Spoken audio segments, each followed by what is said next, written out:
Good day to everyone. We're going to present the different learner-centered psychological principles.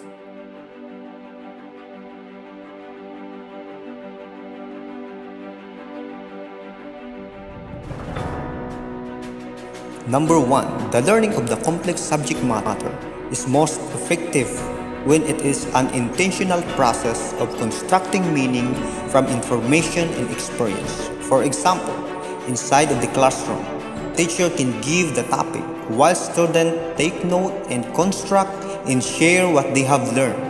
Number 2. Goals of the learning process. Teacher or educators can assist learners in creating meaningful learning goals that are consistent with both personal and educational aspirations and interests. For example, the teacher will assist the student to meet their goal of learning process.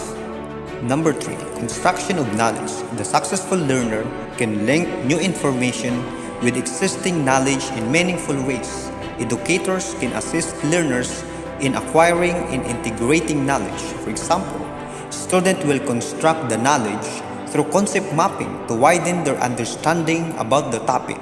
Teacher will be the facilitator.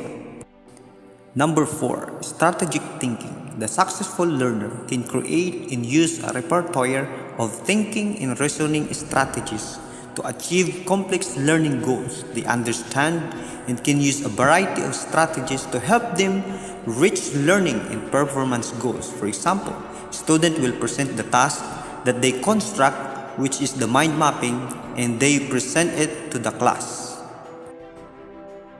Number 5. Thinking about thinking. Higher order strategies for selecting and monitoring mental operations facilitate creative and critical thinking. For example, students will elaborate or criticize the ideas from the assigned topic in every group after they present and explain the concept mapping. Number 6. Context of learning. Learning is influenced by environmental factors, including culture, technology, and instructional practices. Cultural or group influences on students can impact many educational relevant variables, such as motivation, orientation towards learning, and ways of thinking. For example, the teacher brought the students in technology room to search about the certain topic to widen their knowledge.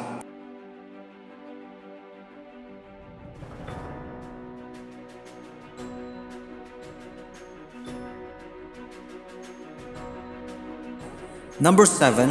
Motivational and emotional influences on learning.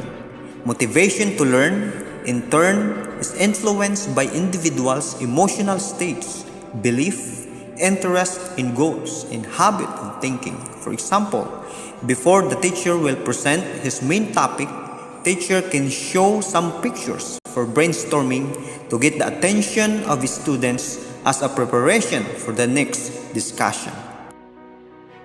Number 8. Intrinsic motivation is facilitated on tasks that learners perceive as interesting and personally relevant and meaningful, appropriate in complexity and difficulty to the learner's ability, and on which they believe they can succeed. For example, the student should choose their own activity to do. Number 9. Effects of motivation on effort. Acquisition of complex knowledge and skills requires extended learners' effort and guided practice. Without learners' motivation to learn, the willingness to exert this effort is unlikely without coercion. For example, the student should extend their effort to accomplish the task given to them.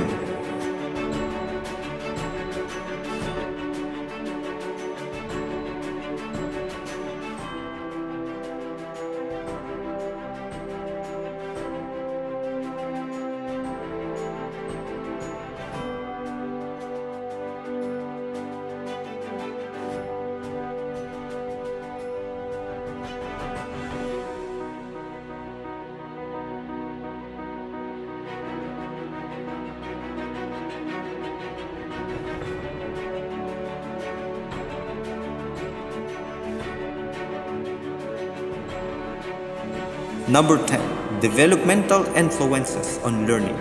learning is most effective when differential development within and across physical, intellectual, emotional, and social domain is considered. For example, the teacher can give a task for his student that they need to perform.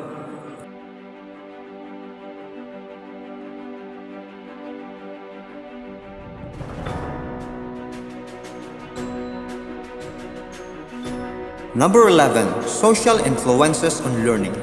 Learning is influenced by social interactions, interpersonal relations, and communication with others. For example, teachers will group the students to talk about the certain topic given, to share their personal thoughts about the topic. Number 12. Individual differences in learning. Learners have different strategies, approaches, and capabilities for learning that are a function of prior experience and heredity. For example, the teacher is observing the students know what field they are good in, so that teachers are aware of what could be strategies that may apply. Number 13. Learning in diversity. Learning is most effective when differences in learners' linguistic, cultural, and social backgrounds are considered.